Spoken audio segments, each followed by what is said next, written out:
I moved back to the Bay Area, I guess, because it is my home, it is my community, it's where the people I care about live. And so I've only recently discovered or sort of been through this process of, I guess, thought evolution, where it's like, there's so much going on in the Bay Area, specifically like East Bay, North Bay, in inner city kind of areas. And there's so many needs that need to be addressed, so many communities that need to be served. Specifically in the Bay Area, I feel in terms of exposure, if you say like mass media or public perception, the Bay Area can be considered pretty progressive and pretty diverse in the types of people that are here. But there's sort of, communities are still confined to those stereotypes. I would say the communities that aren't brought up enough would be the low-income Asian families, the ones that aren't fitting inside the model minority, the immigrant families, the undocumented immigrant families, the intersections between those kind of identities where you have someone who has just immigrated to the United States and then they also identify maybe as queer and Asian. Just all these kind of identities that clash together and then sort of submerge themselves beneath the surface level. I think what the South Bay has is there are those kind of institutional resources, there are those community resources. It's just those resources aren't as transparent as I personally would want to be. Because when I was younger here growing up, there was all this focus in school on competition, you know, getting to where you want to be, but you can only do that if you work hard and sort of surpass others.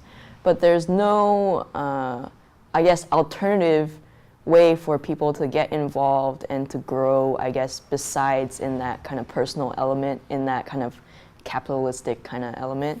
So I do feel that there needs to be a lot more youth organizing in the South Bay. I feel like youth these days need to be given that opportunity and need to be given that time to sort of explore themselves and really figure out what they want in life. In the beginning, I did try applying to, you know, marketing development, marketing departments. I tried applying to human resources, admin support of those tech companies, you know, say Google, Facebook, all that stuff.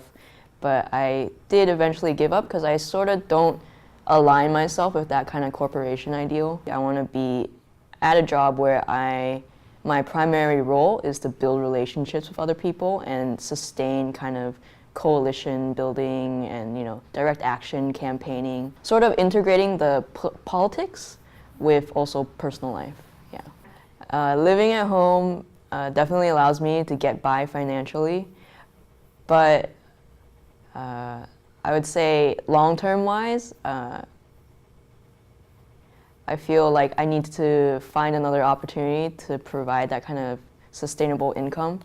I feel like all these, I guess, increasing costs of gas, increasing costs of food, that's what really scares me sometimes because I'm afraid, you know, one day maybe I won't have a place to live.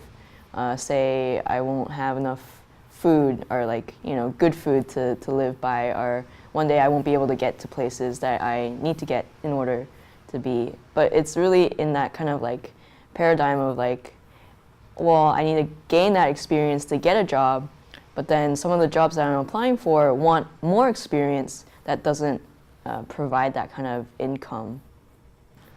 I would say the thing that's making me stay in Bay Area, I guess one is family, one is having that kind of direct support base. Number two is an unwillingness to explore outside of California. I have to be honest with that. And I guess also because I want to see what happens in the Bay Area. I want to see how my involvement will, I guess, sort of be in that kind of process. Not to say like one person can change anything, but I guess I sort of want to stay here to see what I can help in terms of like bringing stuff back to the South Bay.